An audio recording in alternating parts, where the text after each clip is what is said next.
Welcome to We've Got a Country to Save, brought to you by my friends at InvestYRefy.com. Invest in America like I do, and by Freedom Chat. Freedom Chat has true end-to-end encryption, no storage of messages on the server, and no commercial use of user data. That way you can speak freely and message privately.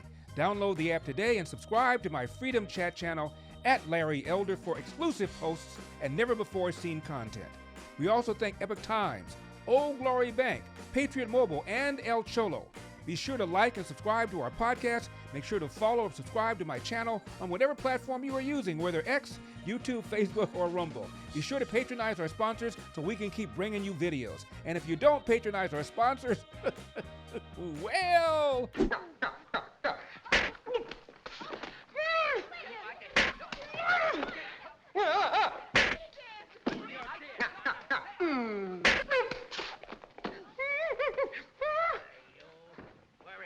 We know where you live. Donald Trump pardoned or commuted the sentences of all the January 6th defendants. It's your boy Straka here. So many people have heard or haven't heard, but Trump made the statement about going back to the Oval Office today and actually starting to write the pardons. Just heard just in that many are being released right now as we speak. And a lot of you know, when you follow my journey, you know that I am also too a J6er, and my trial is supposed to start tomorrow. Probably still have to go into court and do all the clerical stuff, but at the end of the day, it's good to know that it will be dismissed and that we're going to be free. Just to thank everyone who's been supporting through this entire time, that have stuck by no matter what they said about J6ers, what they said about me, Trump, those that have been there for me and my family. I just want to thank you from the bottom of my heart. Most importantly, I want to thank Jesus Christ for being there for my family and I through this whole process. Thank you all, and God bless you all, and God bless the United States of America. We're back, baby. The president pardoned those who were involved in January 6th and commuted the sentences of the rest. One of these persons that was convicted of allegedly participating in, quote, an insurrection is my next guest, the founder of #WalkAway campaign. Please welcome back to the program, Brandon Straka. Brandon, thank you for taking the time. I know you're awfully busy today. Brandon, what was your reaction when you heard the president grant the pardon, and when did you find out? Well, when I found out that I had been pardoned, I was unbelievably emotional and thrilled. I mean, it was really like a wave of a lot of different emotions. But at first, it was, to be honest with you, a little bit pandemonium because the news stories were coming out. Trump just pardoned 1,500 January 6th defendants, but the thing is, about 1,600 people have been charged. And so I was like, okay, I'm not going to go on social media and tell everyone I just got pardoned when I don't know for sure. And what it turns out is that the media kind of just rounded that number. But yes, everybody with the exception of 14 people got a full and unconditional pardon. And the other 14, their cases are going to be looked at a little more closely before a pardon decision is made. But no, it really felt incredible, but at the same time bittersweet, because I know that there are 5 January 6th defendants who have committed suicide at this point, and for them a pardon came too late. But for those of us who made it through the situation, we're unbelievably thrilled. So Brandon, back up. I just want to make sure I understand. So there were 1,500 pardons granted, roughly 1,400 sentences were commuted, meaning those people who served time get out for time served. But later on, they're going to be reconsidered, and they also may receive pardons. Is that my understanding? Yeah, that's exactly right. So 14 people, yes, received commuted sentences, so they're done, time served, and then their cases are going to be looked at a little more closely because they had some, pretty wild accusations, and I would not be surprised if ultimately they end up being pardoned as well. But I think in the interest of, making sure that the right thing was done, President Trump and his team wanted to take a little extra time to look at the details of those cases. And you feel, Brandon, that 100% of the January 6th defendants should be pardoned eventually? Well, I do. And the reason why is not because I condone violence, and it's not because I condone anybody who would break a window or destroy property or fight with a police officer. But, I look at these things and I look at the cost that has come to every single person who's been associated with January 6th, from, being in prison so far for 3 or 4 years, for everybody to being permanently debanked, deplatformed, banned from PayPal, Venmo, Stripe, put on terrorism watch lists, unable to fly on an airplane, having to be accompanied by air marshals if you're able to get on a flight. This is a level of insanity that we've never seen in this country ever before. And my God, I would hope that we still live in a country that you can make a bad decision like breaking a window and not have to go away for 20 years and be labeled a terrorist for the rest of your life. Hi, folks. You may be hearing a lot about Yrefy these days. Well, it's true. Investors all over the country are earning a high fixed rate of return, and they don't care what happens with the stock market or the Fed. And it's true, your interest is compounded daily, you're paid monthly, and there are absolutely no fees. And yes, it's true, there is no attack on your principal if you ever need your money back. When you invest with Yrefy like I do, you are in control. You can turn your income on or off, compound it, whatever you choose. You don't have to worry about doom and gloom economic news, and you can have peace of mind that you'll receive your statement every month with no surprises. Would you like some more information? Just call 877-80-INVEST, that's 877-80-INVEST, or log on to investyrefy.com, that's investyrefy.com. Yrefy, do well by doing good.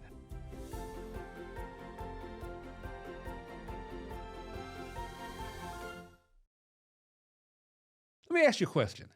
How many of you are concerned about the invasion of privacy that is currently going on by the Biden administration? Biden's DOJ is invading individuals' private messages and targeting them based on their political affiliation, and that's why I partnered with Freedom Chat, a private social messaging app that, like me, believes privacy is your fundamental human right. Freedom Chat has variable end-to-end encryption, built-in screenshot protection, no storage of messages on their servers, and no commercial use of user data. I'm such a fan of Freedom Chat, in fact, that I have created my own private channel that you can subscribe to for exclusive content, including never-seen images, videos, and posts. Simply download the app, or if you're on Android, join their waitlist. Search for my channel and subscribe. No one can see the channels that you are subscribed to or the posts that you react to. It's your own perfectly curated private news feed. Speak freely and message privately with Freedom Chat. Download the app today and subscribe to my channel at Larry Elder for exclusive posts and never-before-seen content. In the waning hours of his term, Biden pardoned Liz Cheney, Dr. Fauci, members of the Biden crime family. He also pardoned the members of the January 6th committee and their staffers. Now, let's go back to 2020 when, in Trump's final hours as president, there was widespread speculation that he would preemptively pardon members of his family. And what did the media and Democrats say about that? Have you ever heard of somebody getting a preemptive pardon who was innocent of all crime? Who's just an innocent person? Have you ever heard of that? Just somebody getting a blanket pardon and they're an innocent person? But no, it's the president's own family. It's people that have been covering up for the president in addition to his own family. Is there an innocent explanation for someone to seek preemptive pardons for family members? Would you do that if you knew you were innocent and just worried about outside forces?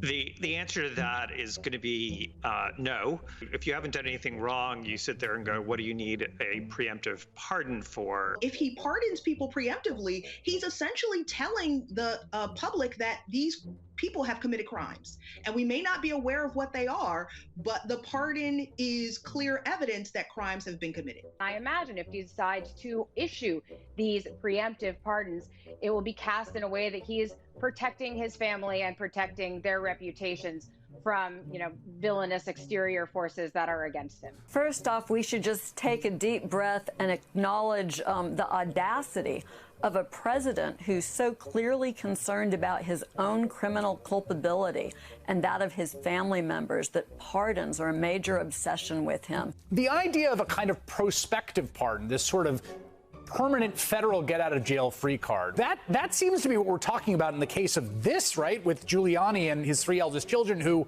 as far as we know, have not been convicted of a crime. Maybe they've committed a lot, and they don't want to face action. I don't know. It's weird. I wouldn't ask for a pardon. I don't think I deserve one because I don't think I've done anything criminal. But, where does that come from, that concept that you can just kind of wave your magic pardon wand? We have Tish James. We have Xavier Becerra. Mimi Rocha is literally my DA in my town.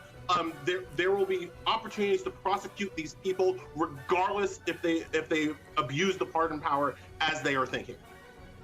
Hopefully, Ellie, there will be a skyfall on this entire crime family, and there will be another day for them to die. The president does indeed pardon, let's say, Rudy Giuliani or any members of his family. Would you see that, and I asked Preet Bharara this question, as essentially an admission of guilt? I certainly would view it that way. I think millions of Americans would view it that way. If there was no belief in criminality, why would he think a pardon was necessary? But wait. Biden pardons his family, even though none was under investigation, none had been charged. And Biden, when asked whether he would pardon himself, here's what he said. Have you ruled out a pardon for yourself or any other additional members of the family? For myself? Yes, sir. What would I pardon myself for? That's what I'm asking. No, I have no contemplation of pardoning myself for anything. I didn't do anything wrong. So by that logic, does Biden admit that his family did something wrong? We have some breaking news we want to share related to all this. President Biden pardoning his family members minutes before President-elect Trump is sworn in. I want to go to our senior legal correspondent, Laura Jarrett. Laura, walk us through it. Yeah, Lester, a rare and sweeping pardon here from the president in just his final moments while he still occupies that office, pardoning all of his living siblings and their spouses, including James Biden, Sarah Biden, Valerie Owens Biden, his sister, her husband, John T. Owens, and his brother, Francis Biden. Now, Lester, none of these people have been charged with crimes, but he says he's doing this because there is partisan politics here, obviously referring to the president-elect who's set to take office just minutes from now, Lester. Again, he's saying he's doing this as a preemptive. All right. But has his family done something wrong? Frankly, from the standpoint of the Biden family, which has been engaged in widespread, I would argue, criminal corruption for decades, there was really no other choice because the windows were closing. Not just the tax case and the gun case where Hunter was looking at getting sentenced, but let's remember there is an ongoing Foreign Agents Registration Act violation investigation going on. The prosecutors in the tax case alluded to this in the summer in their documents, saying that the money that Hunter failed to pay taxes on were part of a foreign influence peddling scheme that was still under investigation. Now, the problem is, who is the influence being peddled to? That would be Joe Biden himself. So I think from the perspective of Joe Biden and not wanting to be caught and not facing potential criminal liabilities, he had to issue this pardon because it de facto guts the investigation of the FARA violation, which would implicate him. Now, Peter, you've been covering what you call the Biden crime family. James Comer of the Oversight Committee also used that same expression for a long time. Tell me what the Biden crime family has done. Well, it goes way back. You could start with, one of Hunter's first jobs. He was a lobbyist for Delaware-based companies, and he was also a lobbyist for a very shady online gambling outfit that ended up being charged by the Department of Justice with all kinds of criminal activity. So they've always been kind of in the influence game. But I think it really kicked off when Joe Biden became vice president of the United States. And that's where Hunter Biden, with no background and experience in finance, set up a company called Rosemont. And he was now an international financier. And he started collecting money from foreign entities, from Russian oligarchs, from Ukrainians, from Chinese, quote-unquote, businessmen who have very deep ties to Chinese intelligence. I go into detail on that in my books. And the problem, Larry, is that he collected from the Chinese alone $31 million while Joe Biden was vice president of the United States. The problem is there's zero tangible products or services that Hunter rendered in return for that. There's no legitimate basis for these Chinese businessmen to continue to send Hunter millions of dollars. And so the question has always been, what did they get in return? These guys are not philanthropists. They were doing it for a purpose. They had very close ties to Chinese intelligence. That's the first concern. The second concern, of course, involves Ukraine. Well, let me go back to that, Peter. What were they getting in return? What did they get in return? I think they got in return access, and I think they got favors. So, for example, I'll give you one example. Hunter Biden was put on the board of a Chinese government-funded investment firm that was seeded with $1.5 billion of Chinese government money. Again, no background in private equity whatsoever. That company petitions to buy an American company called Henniges in Michigan that produces high-precision parts that have military application. This triggered a review by the federal government, by the Obama-Biden administration, that they had to approve the deal. And they ended up approving the deal. And what did Hunter Biden's firm do? They then sold that company, Henniges, to China's largest military contractor, which is an aerospace manufacturer. That's the kind of example of what Hunter Biden did. So we're not talking about just kind of like, we're going to shoot the breeze and I'm going to give you some political gossip. Right. We're talking about very specific things that advance the interests of the Chinese military against the United States, and there are other examples of that as well. Okay, Peter Schweitzer. Peter, we're talking about Ukraine. Yeah, Ukraine's another example. I mean, notice a pattern here, by the way, Larry. When Hunter Biden sets up his international finance business when his dad becomes vice president, he's not going to Tokyo. He's not going to London. He's not going to Munich, Germany. He's going to China, Ukraine, and Russia, the most corrupt countries on the planet. And in Ukraine, the same thing happens that happened in China. In this case, Russia's invaded Ukraine in early 2014. 4 weeks later, Burisma, an energy company in Ukraine, puts Hunter Biden on the board, pays him a $1 million a year salary. He has no background in energy. Hunter Biden says he did it because he was standing up for the Ukrainian people. Guess what? Burisma was actually owned by a former minister of energy in Ukraine who had served under the pro-Russian government. So this was not a Ukrainian national company at all. It was run by a corrupt Russian-linked oligarch. And the problem is he was under investigation because he was stealing money. He owned a bank called Privat Bank, and Burisma itself was implicated in all kinds of financial shenanigans.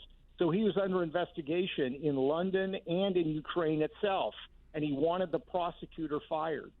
We now know, based on the testimony of Hunter Biden and his business partners, that Hunter Biden called his father in late 2014 to say, Dad, with the Burisma executives there, Dad, we need to get this guy fired. And lo and behold, Joe Biden, in the now famous video 6 months later, is bragging about how he got the prosecutor who was investigating Burisma fired from the job. And, of course, the case ended.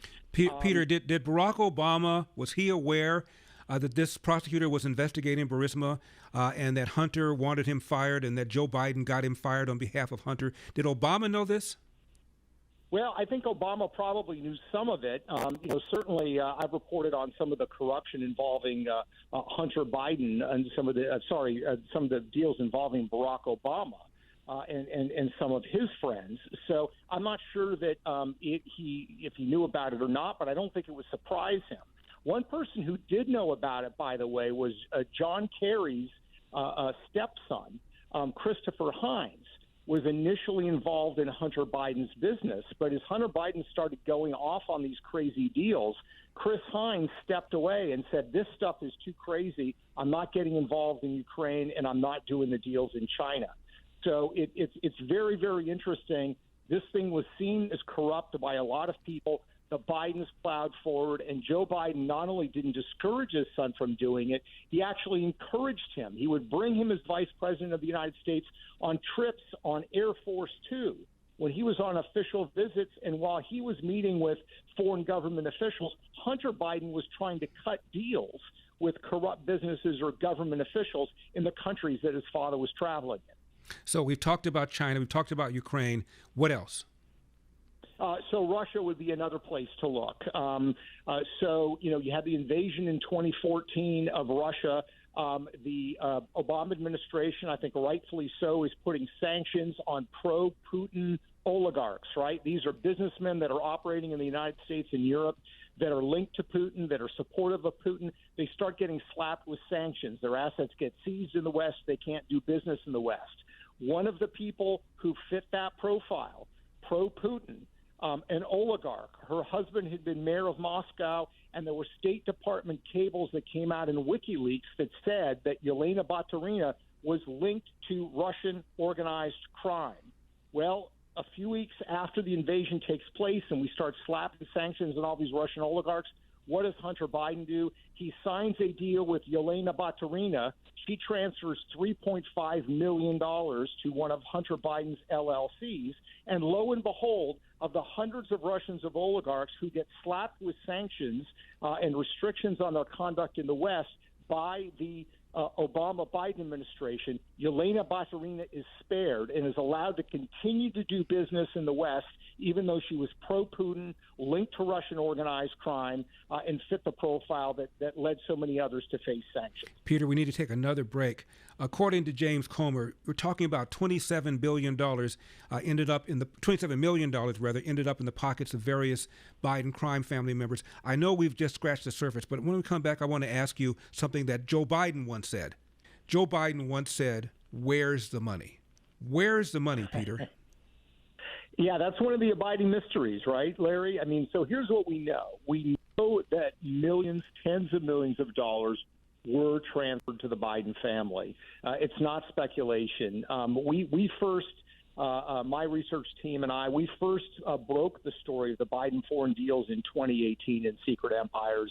Hit number one on the New York Times bestseller list. But then we got more details with the Hunter Biden laptop in 2020, where you actually saw the emails from a Chinese official, for example, saying, hey, we wired you the $5 million.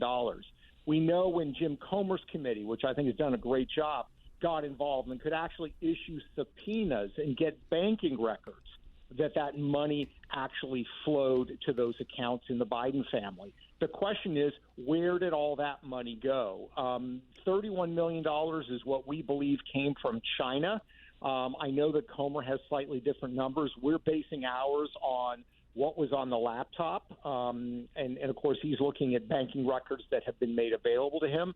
But the bottom line is tens of millions of dollars. And yet you see reports, like it was just reported a couple of days ago, that Hunter Biden, I think, owes $300-something thousand in back rent on the Malibu house that he's renting. So that's the abiding mystery, but there's no question that the money arrived, that the Biden family received the money, that it was circulated among three generations of the family.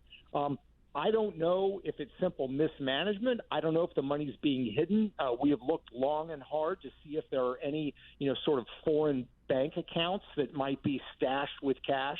But that's one of the abiding mysteries in all of this, how much money they made and where it ended up. Why, you ask, didn't Biden pardon himself?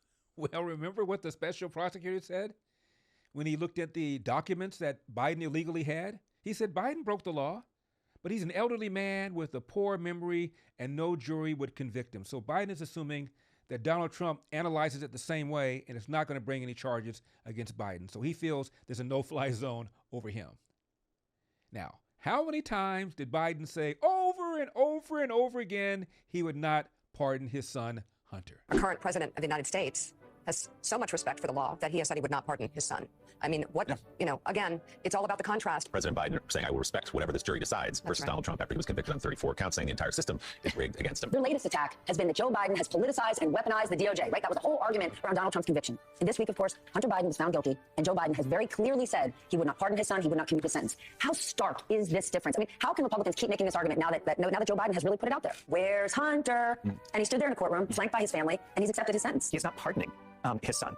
Which he could do. These are federal charges. Right. He is not doing that. He's not doing it because he is living what it means to have a rule of law in this country. Yeah. And it isn't, I mean, if you want to know if he believes it, you can actually see what is happening with his own son. The president, Anderson, has been really clear that he is going to accept the outcome of the trial no matter what happens. So Joe Biden's gotten asked about, talking about law and order. He's gotten asked if he would pardon his son. He has said no. On the other side, you've got Donald Trump, who has said that he will pardon the January 6th insurrectionists. They're not even his sons. They're just sons of... Washington said, I am not running again, because he understood the self-restraint was absolutely essential to this country, so you don't have a king. He did not pardon his son. He did not order the Department of Justice to say, don't prosecute my son. So impressive. Could have ordered the Justice Department to halt the prosecution of Hunter Biden, according to this court. Everyone understands he's a decent man. I think Joe Biden has a chance here to stand up for the rule of law, to say the law is the law, no matter who it is, no matter if it's Trump or Biden. And remember, part of Trumpism's dangerousness is that it tears down institutions, important institutions of our democracy. So there's an opportunity here for Biden to say, the jury found him guilty. This is how it's supposed to work.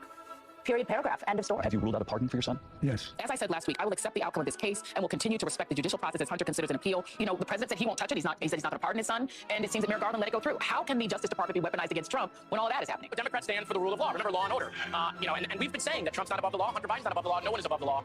And it is amazing to see the stark contrast between how Democrats handled today and how Republicans handled this whole thing over the last couple of weeks. For years, these conservatives have been crowing about a politicized Justice Department, Biden politicizing it and so on. What happened today? The Justice Department convicted the president's own son, his only living son. You heard the president say he would accept the outcome of the case. I know no other word for that, but presidential. Mm-hmm. He even went so far as to say he wouldn't pardon his son. That's how much respect he has for the system. The president has said that he will not pardon his son. What did you think of that?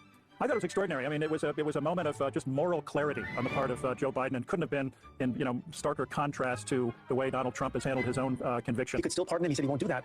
All of that conduct, given that it's his son, it's kind of, we should pause for a moment and think about how unbelievable it is. In a million years, if the shoe were on the other foot, and Donald Trump was facing the prospect of his son being prosecuted by a Biden, me, if I'd been held over, a Biden holdover, Obama holdover prosecutor, not in a million years would that have happened. So, some of the people on the right, the people who support Donald Trump, are trying to cast this as some clever ops program. Yeah. Hunter Biden was found guilty by a jury of his peers, just like Donald Trump, because this is our justice system at work.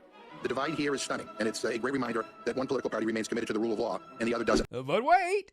Good evening. We are coming on the air with breaking news tonight. President Biden has made a decision to pardon his son Hunter ahead of the transfer of power to President-elect Donald Trump, according to a senior White House official with direct knowledge of the decision. And again, when Biden was asked whether he intended to pardon himself, he said... Have you ruled out a pardon for yourself or any other additional members of the family? For myself? Yes, sir. What would I pardon myself for? That's what I'm asking. No, I have no contemplation of pardoning myself for anything. I didn't do anything wrong. So, what's the justification? Well, Donald Trump will weaponize the DOJ and go after political prisoners. You mean like Biden did by going after Trump for having classified documents when Biden had more of them and in more places? Like Fonnie Lewis going after Trump for saying to the Georgia Secretary of State, find me 11,000 votes when Trump didn't say steal them? Like Alvin Bragg using some convoluted, bizarre legal theory to prosecute Trump in Manhattan over an alleged federal election violation? By campaigning to get Trump the way Bragg and Letitia James did? Are you suggesting, Joe Biden, that our judicial system can be twisted and weaponized for political purposes?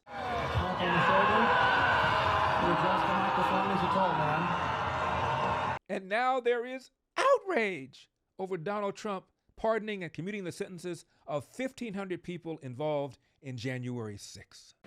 Sir? Yes, sir. First, we have a list of pardons and commutations relating to events that occurred on January 6th, 2021. Okay, and how many people is this? I think this order will apply to approximately 1,500 people, sir. So this is January 6th.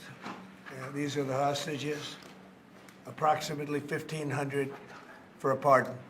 Yes. Full pardon. Full pardon or commutation? Full pardon. We have about 6 commutations in there where we're doing further research. Nice to see you again.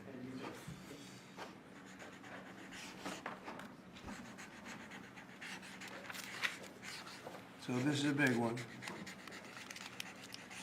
Anything you want to explain about this? We hope they get him. We hope they come out tonight, frankly. They're expecting it. OMG! Cue the outrage. It's obscene. It's a grotesque display of his new power as president to pardon these 1,500 or 1,600 people, which I have to imagine includes people that committed violent assaults on law enforcement. It certainly includes, apparently, one of the leaders of the Proud Boys.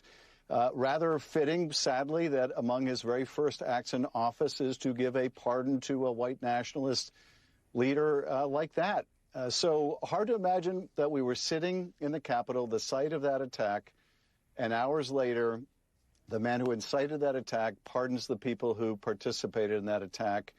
It really is a terrible way to begin. Excuse, please. Is this the same Adam Schiff who was censored by the House for lying over the Russia-Trump collusion narrative? By its adoption of House Resolution 521, the House has resolved that the House of...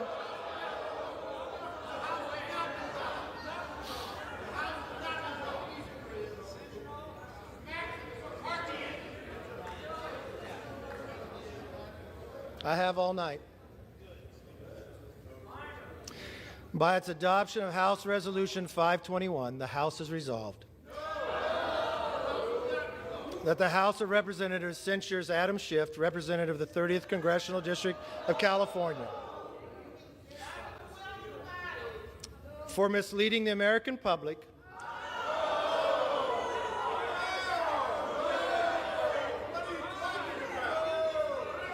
and for conduct unbecoming of an elected member of the House of Representatives. That Representative Adam Schiff will be forthwith present himself in the well of the House of Representatives for the pronouncement of censure. That Representative Adam Schiff will be censured with the public reading of this resolution by the Speaker. And that the Committee on Ethics shall conduct an investigation into Representative Adam Schiff's falsehoods, misrepresentations, and abuse of sensitive information. Americans have had enough of supporting companies that hate our values.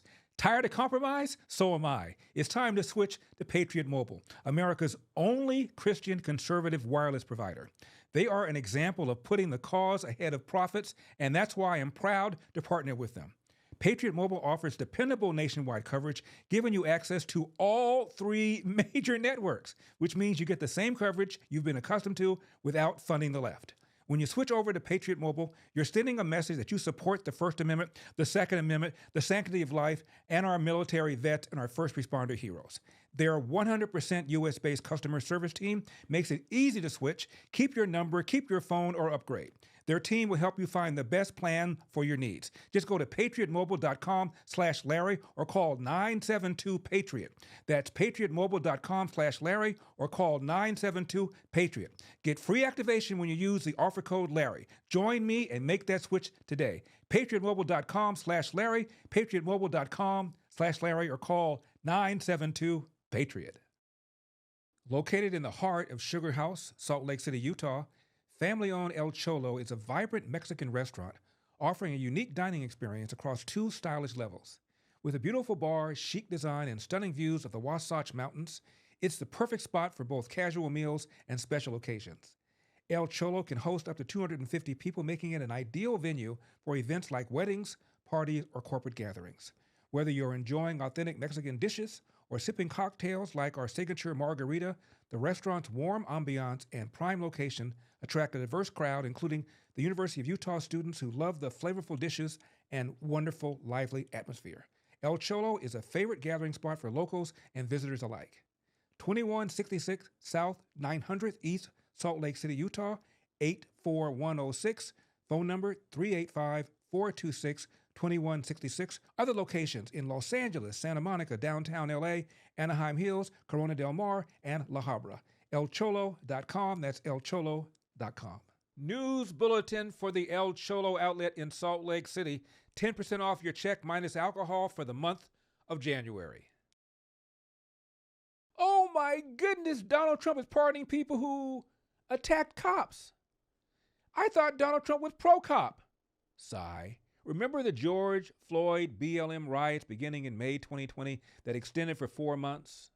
Egged on by Democrats like Kamala Harris, who reposted a tweet urging people to send money to bail out BLM protesters, including those who engage in acts of violence? I made a very conscious decision to become a prosecutor. I grew up in a community that was not always on the best end of law enforcement in terms of how the laws were applied. There's not a black man I know, be he a relative or a friend, who has not been the subject of some form of racial profiling or excessive force.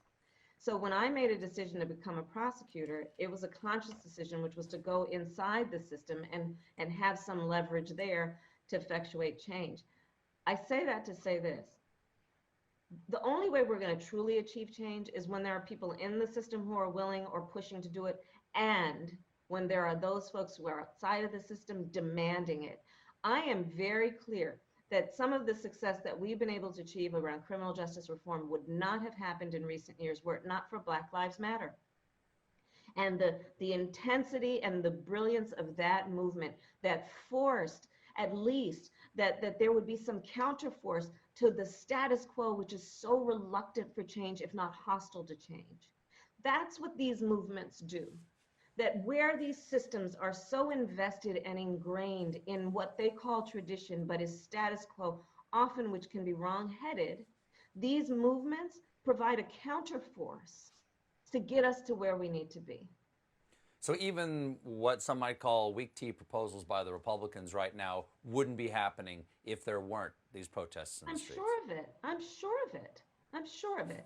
And it's tragic because the reality is that these protests have been happening in maybe smaller form for generations, but let's just look at where we are right now and acknowledge, to your point, yeah, had these protests, had people by the hundreds of thousands not been out there marching, many who might be relatives of those very people who have been obstructionists until now, we probably wouldn't be where we are. But again, back to where we are, what the Republicans are proposing is by many accounts, and certainly by my account, absolutely insufficient to meet this moment. And we need to go with the Justice and Policing bill. And I want to make clear that I know that there are protests still happening in Yes. major cities across the United States. I'm just not seeing the reporting on it that I Right, had that's right. for the first few weeks. That's right. But they're not now, going to stop. They're not going to stop. And they're not, this is a movement, I'm telling you. They're not going to stop. And everyone beware, because they're not going to stop. They're not going to stop before Election Day in November, and they're not going to stop after Election Day. And that should be, everyone should take note of that on both levels, that this isn't, they're not going to let up, and they should not. And we should not. How many cops were injured? I don't remember. I'm trying to remember. Now I remember 2,000. And how many people were charged, let alone convicted? No one. No one is above the law. Of assaulting police officers. I'm waiting! And now, all of a sudden, the left loves cops. I don't know, not having been there and not seeing all the facts, what role race played in that. But I think it's fair to say, number one, any of us would be pretty angry. Number two, that the Cambridge police acted stupidly in arresting somebody when there was already proof that they were in their own home. And number three, what I think we know separate and apart from this incident is that there is a long history in this country of African Americans and Latinos being stopped by law enforcement disproportionately. And that's just a fact. I say, look, I know, having worked inside the system, we have to reimagine public safety and how we do public safety in our country. Because here's the thing. You go into any upper middle class suburb in America, you will not see the kind of police presence you see in other communities. I'm going to make sure I have security because I know I have had attempts on my life and I have too much work to do. There are too many people that need help right now for me to allow that. So if I end up spending $200,000, if I spend $10 more on it, you know what? I get to be here to do the work. So suck it up, and defunding the police has to happen. We need to defund the police and put that money into social safety. But now they're Dirty Harry. As mentioned, Joe Biden also preemptively pardoned Liz Cheney and Adam Schiff, and those who served on the January 6th committee, which includes Representative Jamie Raskin. And by the way, Mr. Raskin, if you don't believe you did anything wrong, you don't have to take the pardon. But look, the people who were pardoned in the morning were pardoned because we were innocent, and Donald Trump was threatening Liz Cheney and Benny Thompson and others with fraudulent political prosecutions. The people who were just pardoned a little while ago were pardoned because they were guilty of us violently assaulting police officers, carrying dangerous weapons inside the Capitol, destroying federal property, and so on. And it was just a mass pardon for all of them without even looking to see whether those people were rehabilitated and whether they continue to pose a threat to public safety. Did you accept your pardon, and would you advise your staff to accept theirs? Well, you know, I'm not even sure that's part of the process. I'm trying to connect up with a lawyer to figure out whether you accept or reject a pardon, because one interpretation I found from some cases is that a pardon is like an executive order or a legislative enactment. It's just public law, and so you don't have the choice whether or not to accept it or reject it. I know there's some contrary authority, so I'm going to try to figure that out and figure out, you know, what to do.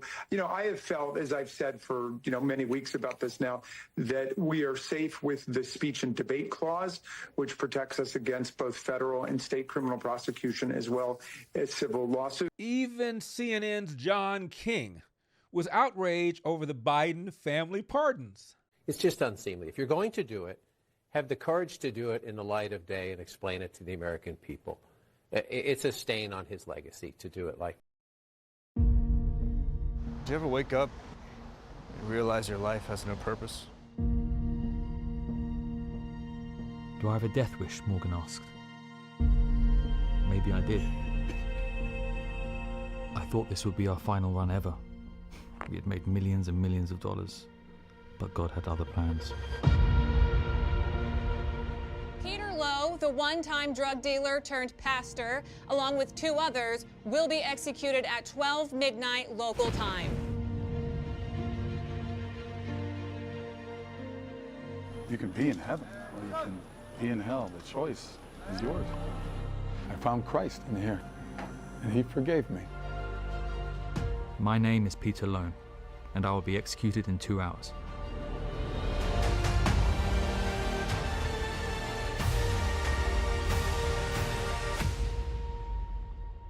Jesus is for free, and salvation is a gift. Do you believe in Jesus? Why isn't your bank asking what's in your heart? When big banks cancel your account because they don't like your politics, or they share your transaction data with the government, it's no wonder they don't ask what's in your heart. That's not what they care about. Old Glory Bank is different. We're the pro-America online bank that protects your privacy, security, and liberty. Started by Dr. Ben Carson, Larry Elder, and John Rich, we proudly serve customers in all 50 states. Open your account in minutes at oldglorybank.com. We stand with you. Let's talk about the inauguration. Look at the expressions on the faces of Kamala Harris and Joe Biden as Donald Trump ripped their administration and took them to the woodshed during his speech. All of this will change starting today, and it will change very quickly. Today, I will sign a series of historic executive orders. With these actions, we will begin the complete restoration of America and the revolution of common sense. It's all about common sense.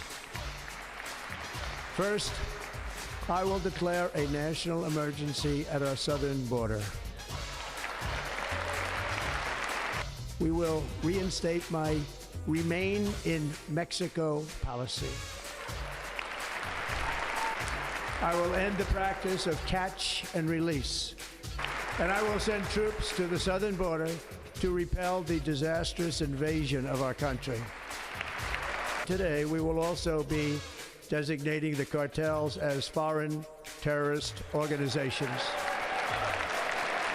I will direct our government to use the full and immense power of federal and state law enforcement to eliminate the presence of all foreign gangs and criminal networks, bringing devastating crime to U.S. soil. This man from Venezuela didn't want to show his face, but he opened up about how he and other migrants are feeling about the threat of mass deportations under the new Trump administration. We have the worry. What will happen with us? Will they deport us? Will they give us asylum or not? Will they not help with the work permit? He's one of many living in a New York City migrant shelter, one of the many who crossed the border and came to New York City during a surge local officials called the migrant crisis. Next, I will direct all members of my cabinet to marshal the vast powers at their disposal to defeat what was record inflation and rapidly bring down costs and prices. Today, I will also declare a national energy emergency. We will drill, baby, drill.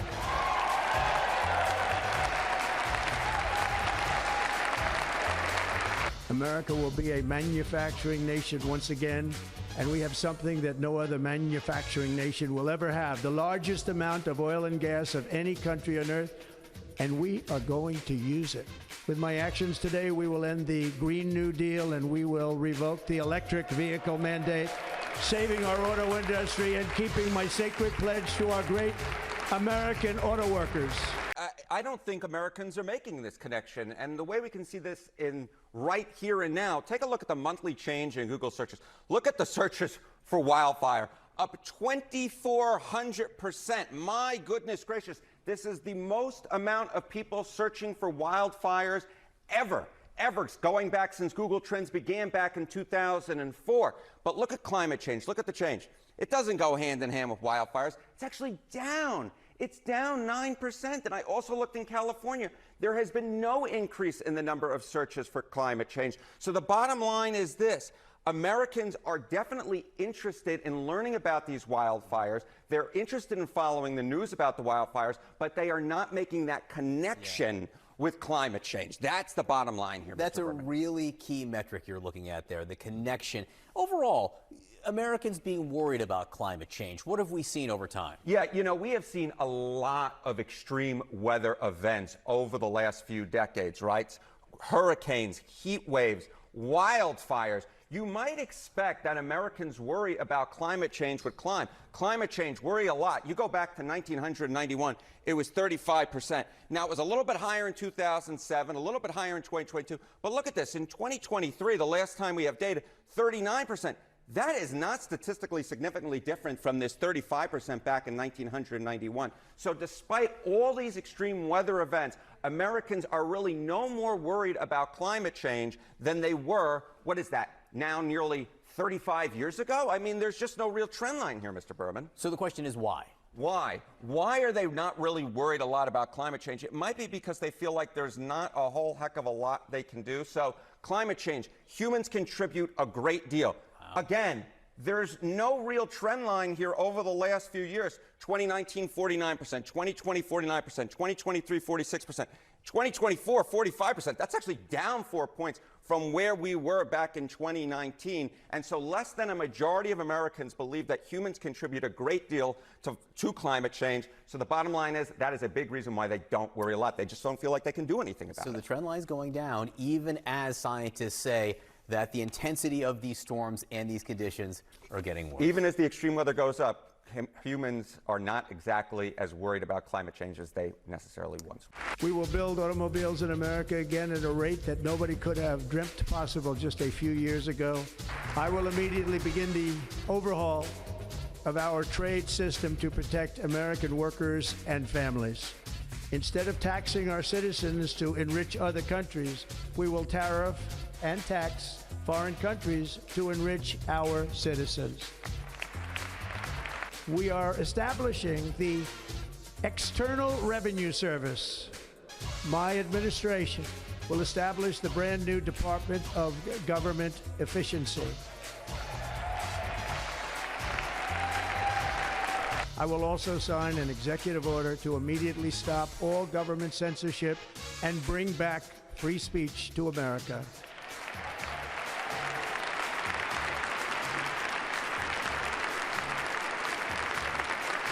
And under my leadership, we will restore fair, equal, and impartial justice under the constitutional rule of law. And we are going to bring law and order back to our cities. I will also end the government policy of trying to socially engineer race and gender into every aspect of public and private life. As of today, it will henceforth be the official policy of the United States government that there are only two genders, male and female.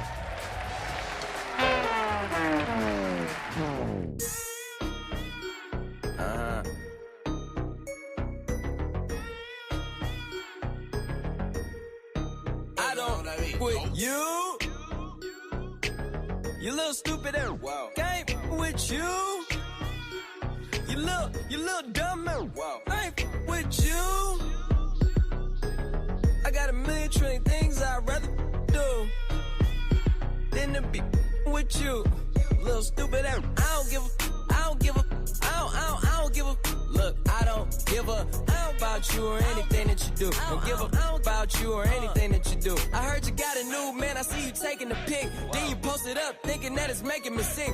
This week, I will reinstate any service members who were unjustly expelled from our military for objecting to the COVID vaccine mandate with full back pay.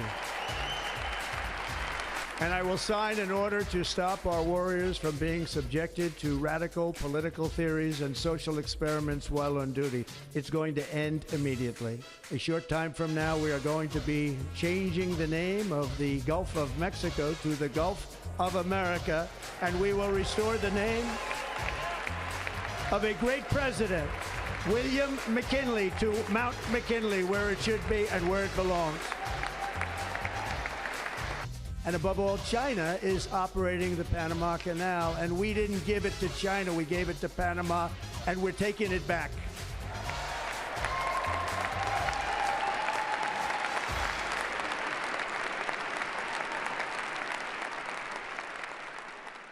All of this within hours of Trump entering the Oval Office.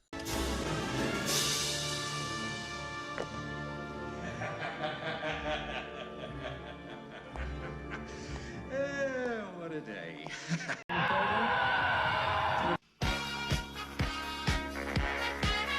As for Hillary Clinton, she looked, well, deplorable.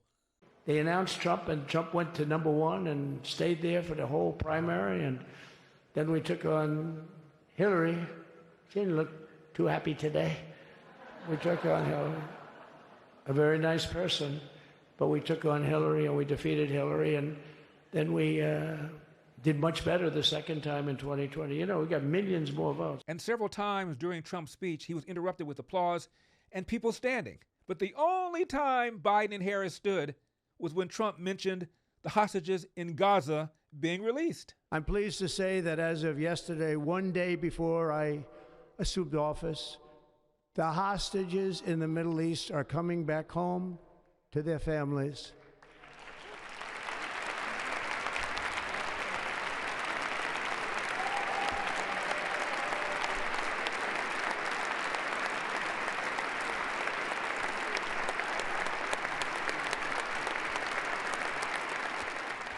But hey, at least Biden was able to stand up.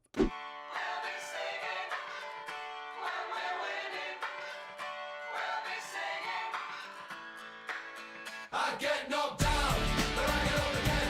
You're never gonna keep me down. I get knocked down, but I get up again. You're never gonna keep me down. I get knocked down, but I get up again. You're never gonna keep me down. I get knocked down, but I get up again. You're never gonna keep me down.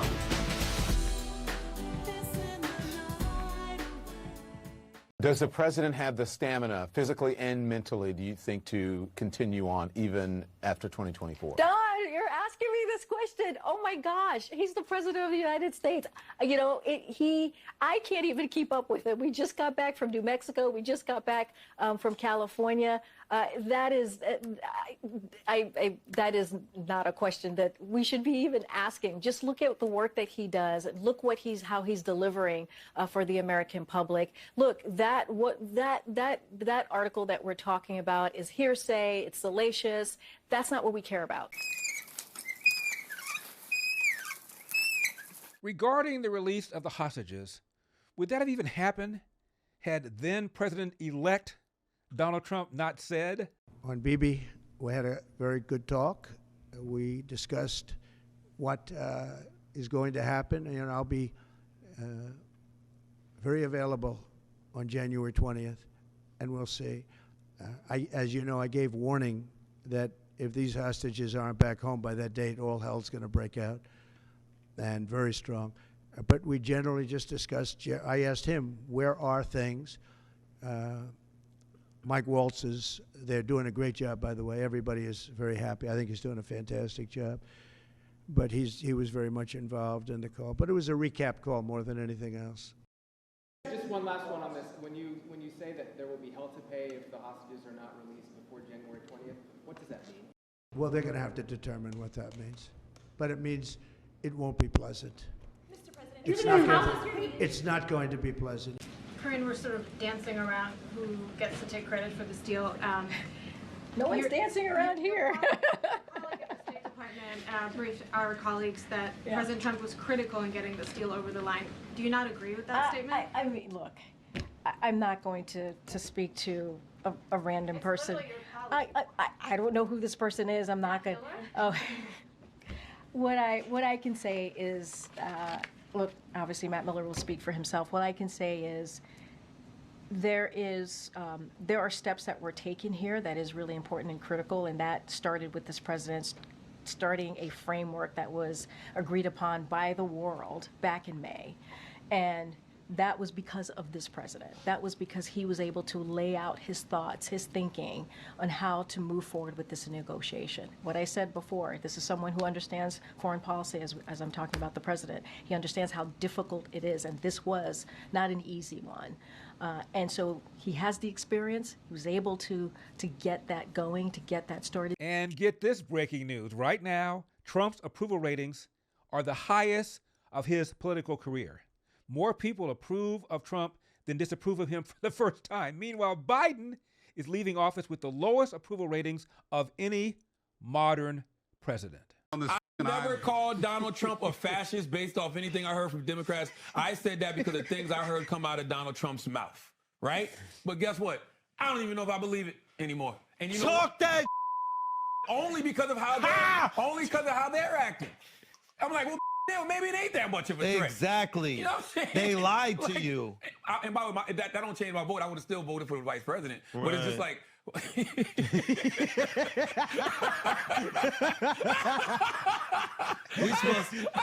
Y'all still believe he voted for Kamala Harris president? Right. Nah, yes, he with Kamala. That's I genuinely, but for reasons, right? I voted for the vice president. Yes. No, I voted for the vice president because number one, I do believe in her, but also that's my friend. That's a person I consider a friend.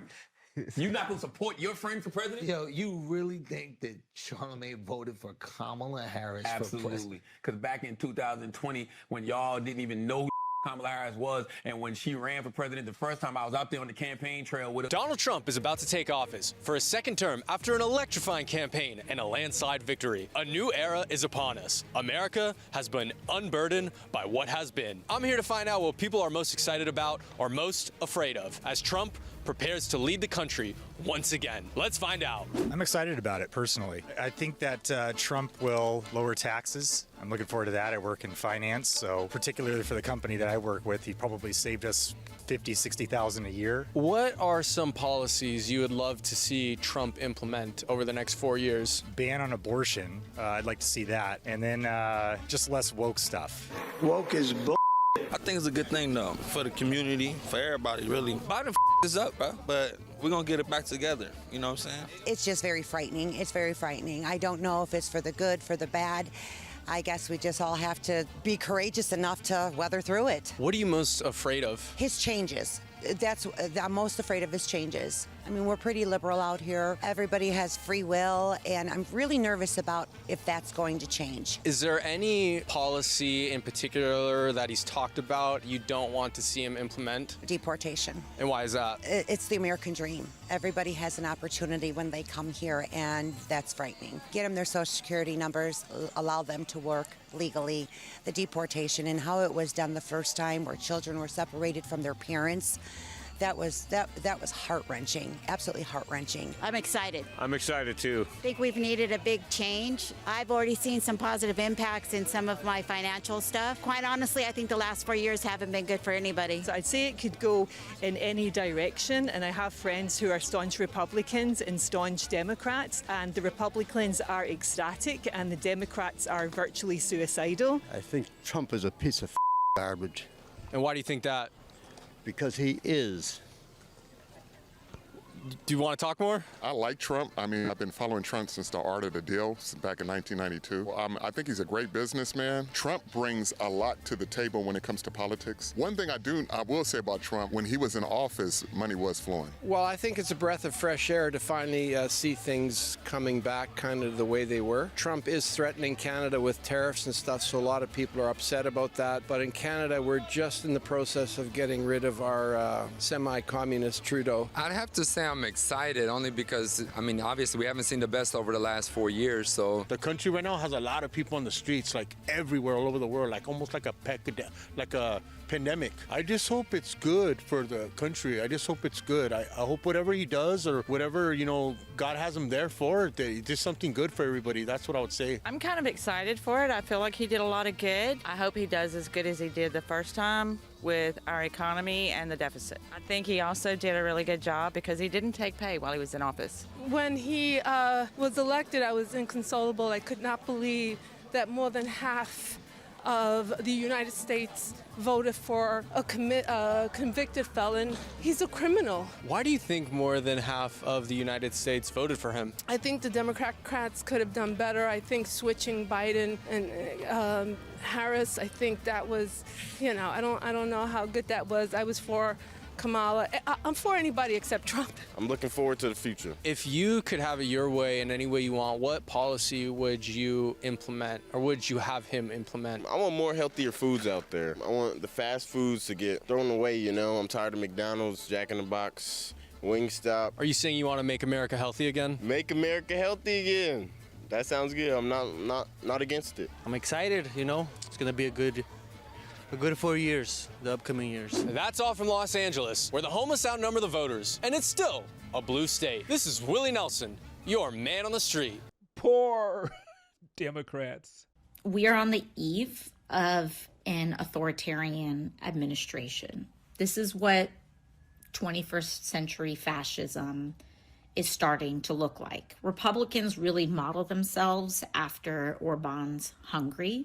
And so you can look to see how Viktor Orban runs Hungary to get a taste of how they will try to govern and control media and companies in the United States. Do we really expect? No, we don't expect it, but to be, one of the things about celebrating our democracy is that we want to celebrate the fact that we're going to have a peaceful transition of power and that the system worked. And when you celebrate that, you should have, as an American citizen, the hope that there's an opportunity to come together. I'm not a naive person. I ain't got no hope. I'm miserable. I'm sad. I'm frustrated. I'm mad at everybody. Thank you, Scott. Look, I appreciate what you're trying to do, reminding us that we're supposed to. Look, if you're a progressive or a Democrat right now, if you're watching television, you're watching it probably with some substances, because he's going to unleash this blitzkrieg of attacks on everything we care about, immigrants, clean energy, and nothing we can do about it but watch this stuff. So I appreciate you, but I'm miserable, I'm upset. And I know you're going to say something, Scott, that's going to make me more upset. Go ahead. No, I'm going to make you happy because, A, we're going to cut your taxes too. Snap out of it! Now, remember way back when Snoop Dogg slammed blacks like Kanye West for supporting Donald Trump? Ain't no fucking way in the world y'all can vote for Donald Trump when he come back up again. If y'all do vote for him, y'all some stupid motherfuckers. I'm saying that to y'all early. All you federal government people that's not being paid, that's being treated fucking unfairly right now, not being paid, that's so terrible, and this punk motherfucker don't care. So I'm saying that to say this. When the shit get back on and y'all get your jobs back and it's time to vote, don't vote for that nigga, please don't. Look what he do. He just don't give a fuck. Y'all honest, blue-collar, hard-working people and suffering. So if he don't care about y'all, he really don't give a fuck about us. So fuck him too. And fuck everybody down with Donald Trump. I said he is Snoop Dogg. Fuck him. Well, guess who performed at a Trump inauguration ball?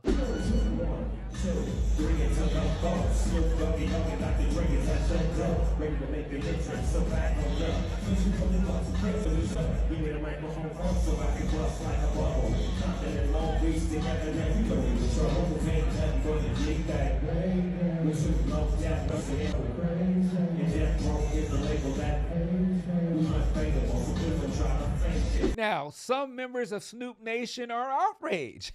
Really? Isn't Snoop at this point Madison Avenue? I mean, Snoop is commerce. Snoop is capitalism.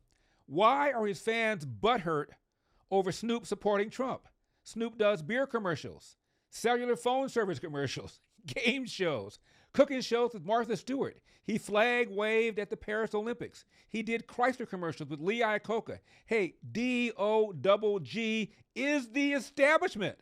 That is, when he's not keeping it real by saying F you to the man. Nice ride. Thank you, Mocha Coca. Chrysler and Jeep came up on Buku Awards. And Dodge trucks last as long as the Deagle Double Chisel. Hey, Martha, pass me that big Easy Reach lighter in that bowl. Bowl of strawberries. Thanks. This is perfect for hard-to-reach places. And it helps keep your fingers away from the flame. Whoa. Do I smell?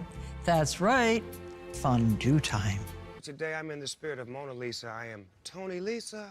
Tony Lisa, her twin brother. So let me come back, because when you wanted to do this, when we started 3 years ago in Tokyo, you said you wanted to come do highlights. Yes. You've made it to the big time. Yes, I have. We've got a cheesy-looking desk over there.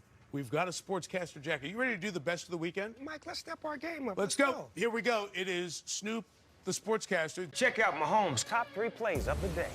He scrambles into T-Mobile to get that new iPhone 16 Pro on us. It's a little shimmy, shimmy, shake. What you think, Kyle? It's like he's chasing an ice cream truck. Ice cream! A Corona and palm trees. Huh. A Corona and calm seas. And a bomb breeze. And some long knees, strong like a tongue squeeze. You'll say, "Aw, geez," when I make your lawn freeze. Was that good? No. Oh. It was incredible. Oh. Lee bad. Oh. But this is good. Joker! The game is on. Doggy style. It's time to play. The Joker's Wild. And now, the man who put the G back in game shows. Snoop Dogg!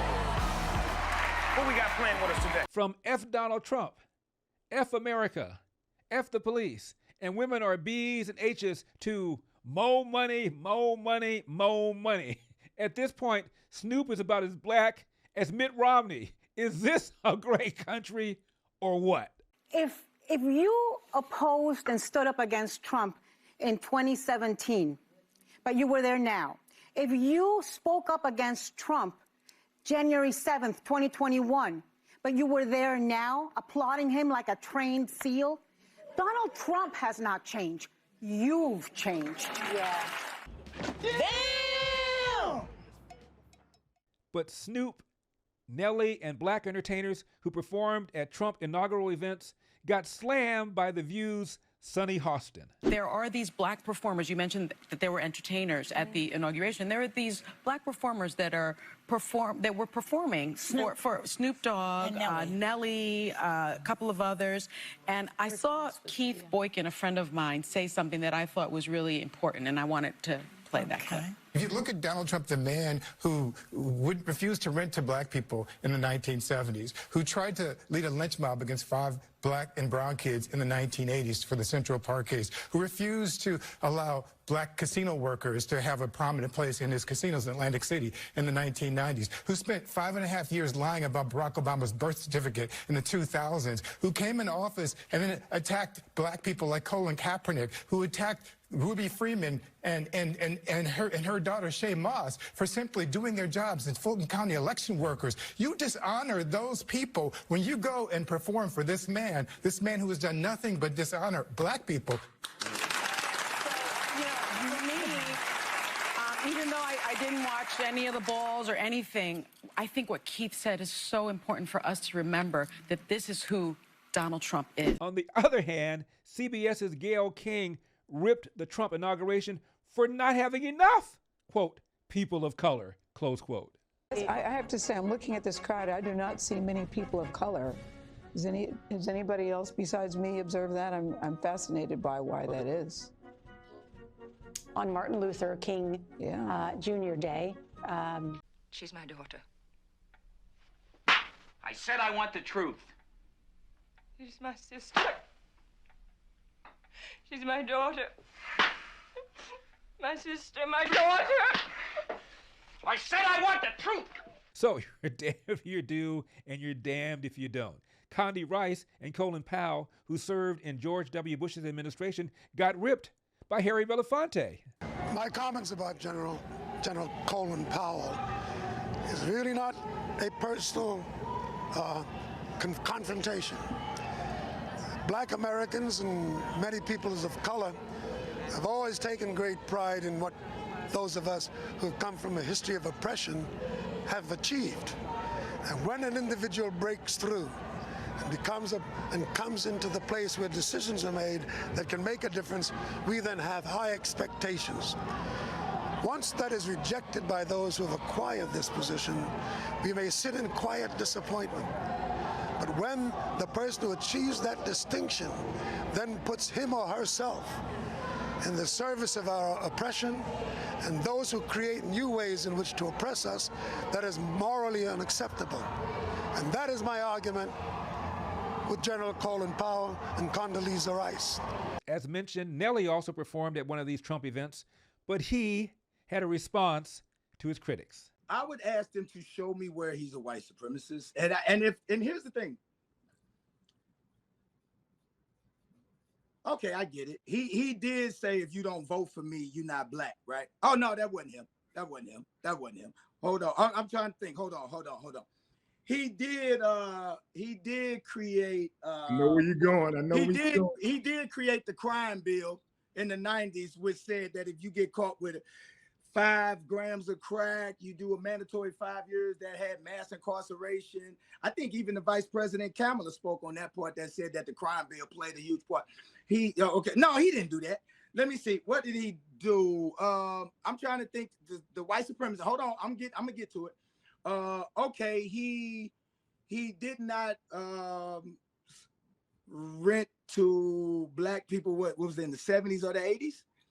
Is that what they said? And like, okay, is he written to him now? So nobody's allowed to change. And he should have added, it wasn't Trump who lied and said he desegregated movie theaters and restaurants in Wilmington. That was Biden. And it wasn't Trump who lied and said he was raised in the black church. That was Biden. And it wasn't Trump who called Barack Obama the first clean African-American man. That's a storybook. Remember? I mean, you got the first sort of mainstream African-American who is articulate and bright and clean and a nice-looking guy. I mean, that's a storybook, man. And it wasn't Trump who said poor kids are just as smart as white kids. Poor kids are just as bright and just as talented as white kids. But how dared Nelly and Snoop perform at a Trump event? Now, this pastor seemed to think that the real problems facing the black community have little to do with the lack of faces of color at the Trump inauguration. And then there's the problem of death. If we're going to argue logically, the argument got to hold up on both sides. killing in our community ain't coming from white people.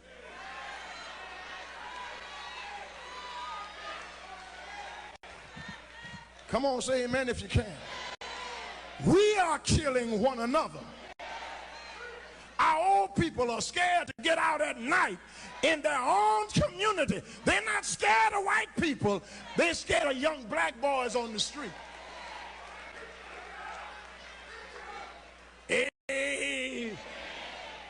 Amen. No. All the killing that's going on ain't going on in River Oaks. It's going on in South Union, in Third Ward, on Cullen and Martin Luther King. Every street that's named after Martin Luther King across America is riddled with crime and death in the name of a man who stood for nonviolence.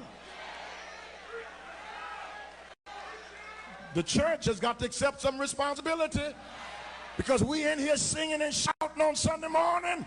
Let's get out here and go tell that young black boy and that young black girl, we gonna teach you how to love yourself more than somebody taught you how to hate yourself. Pull your pants up. Take your nasty pajamas off when you get up in the morning to go outside.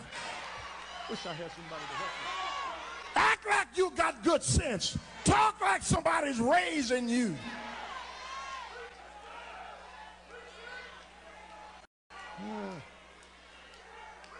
A whole lot of our problems are self-inflicted. Now, remember when VP Mike Pence got lectured when he went to see Hamilton? You know, we had a guest in the audience this evening. And Vice President-elect Pence, I see you walking out, but I hope you will hear us just a few more moments. There's nothing to boo here, ladies and gentlemen. There's nothing to boo here. We're all here sharing a story of love. We have a message for you, sir. We hope that you will hear us out. And I encourage everybody to pull out your phones and tweet and post, because this message needs to be spread far and wide, okay? Vice President-elect Pence, we welcome you, and we truly thank you for joining us here at Hamilton, an American Musical. We really do. We, sir, we are the diverse America who are alarmed and anxious that your new administration will not protect us, our planet, our children, our parents, or defend us and uphold our inalienable rights, sir. But we truly hope that this show has inspired you to uphold our American values and to work on behalf of all of us. All of us.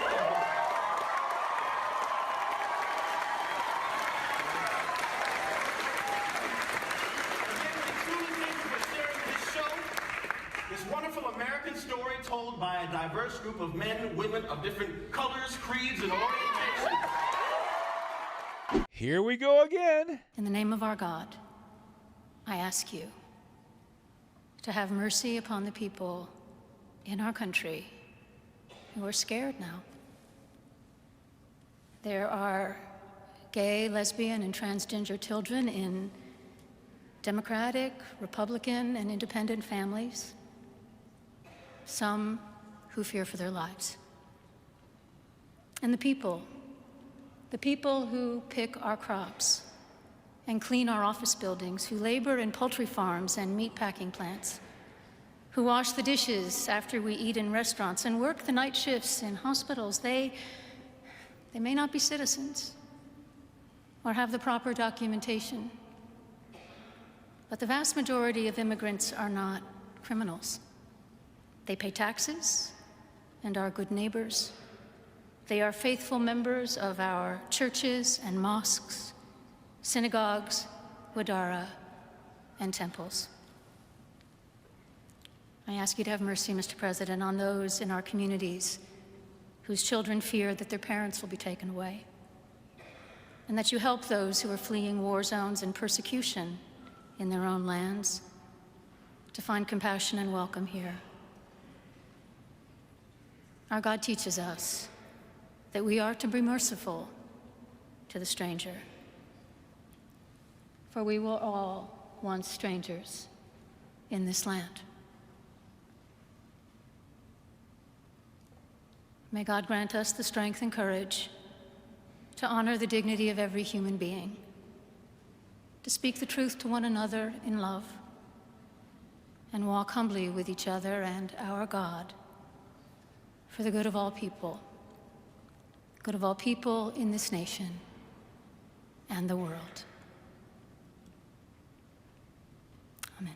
Why is it that rarely does a left-wing politician get a lecture in a setting like that? Except for one time. What about our taxation system? So complex.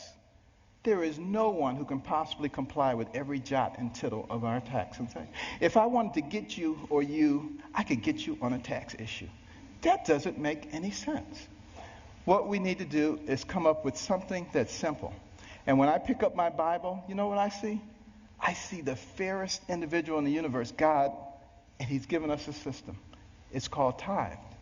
Now, we don't necessarily have to do it 10%, but it's principle. He didn't say, if your crops fail, don't give me any tithes. He didn't say, if you have a bumper crop, give me triple tithes. So there must be something inherently fair about proportionality. You make $10 billion, you put in $1 billion. You make $10, you put in $1. Of course, you got to get rid of the loopholes. But now some people say, well, that's not fair because it doesn't hurt the guy who made $10 billion as much as the guy who made 10. Where does it say you have to hurt the guy? He just put $1 billion in the pot. We don't need to hurt him. It's that kind of thinking. It's that kind of thinking that has resulted in 602 banks in the Cayman Islands. That money needs to be back here, building our infrastructure and creating jobs. And we're smart enough to figure out how to do that. We've already started down the path of solving one of the other big problems, healthcare. We need to have good healthcare for everybody. It's the most important thing that a person can have. Money means nothing, titles means nothing when you don't have your health. But we got to figure out efficient ways to do it. We spend a lot of money on healthcare, twice as much per capita as anybody else in the world, and yet not very efficient. What can we do? Here's my solution. When a person is born, give them a birth certificate, an electronic medical record, and a health savings account, to which money can be contributed pre-tax from the time you're born to the time you die. When you die, you can pass it on to your family members so that when you're 85 years old and you got 6 diseases, you're not trying to spend up everything. You're happy to pass it on, and there's nobody talking about death panels. That's number one. And also, for the people who are indigent, who don't have any money, we can make contributions to their HSA each month because we already have this huge pot of money. Instead of sending it to some bureaucracy, let's put it in their HSAs. Now they have some control over their own health care. And what do you think they're going to do? They're going to learn very quickly how to be responsible. When Mr. Jones gets that diabetic foot ulcer, he's not going to the emergency room and blowing a big chunk of it. He's going to go to the clinic. He learns that very quickly. Gets the same treatment. In the emergency room, they send him out. In the clinic, they say, now let's get your diabetes under control so you're not back here in 3 weeks with another problem. That's how we begin to solve these kinds of problems. It's much more complex than that, and I don't have time to go into it all, but we can do all of these things because we're smart people. Carson got slammed by the left-wing media, but the bishop at the National Cathedral, well, not a problem.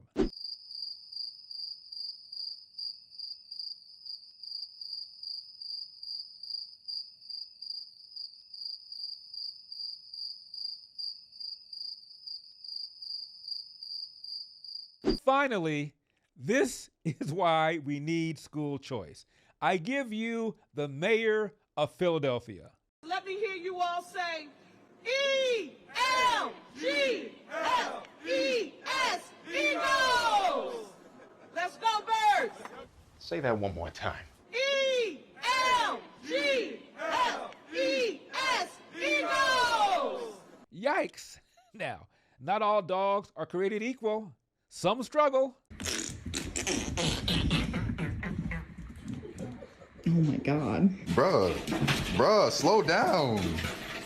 Slow down. Come on. Mr. Banana is waiting.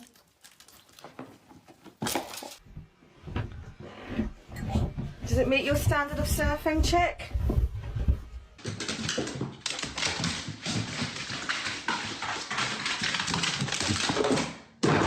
Hey! Come down.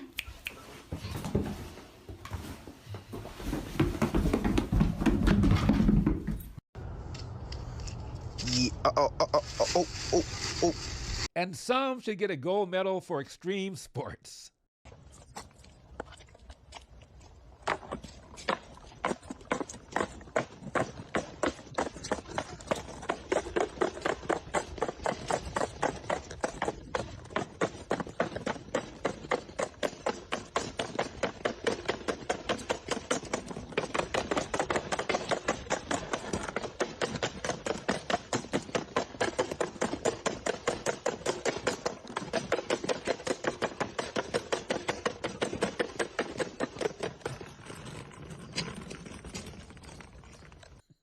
Hope you enjoyed We've Got a Country to Save, brought to you by my friends at investyrefy.com. Invest in America like I do, and by Freedom Chat. Freedom Chat has true end-to-end encryption, no storage of messages on the server, and no commercial use of user data. That way you can speak freely and message privately. Download the app today and subscribe to my Freedom Chat channel at Larry Elder for exclusive posts and never-before-seen content. We also thank Epoch Times, Old Glory Bank, Patriot Mobile, and El Cholo. And be sure to like and subscribe to our podcast and follow or subscribe to my channel on whatever platform you are using, whether X, YouTube, Facebook, or Rumble. Be sure to patronize our sponsors so we can keep bringing you videos. And remember, we've got a country to save.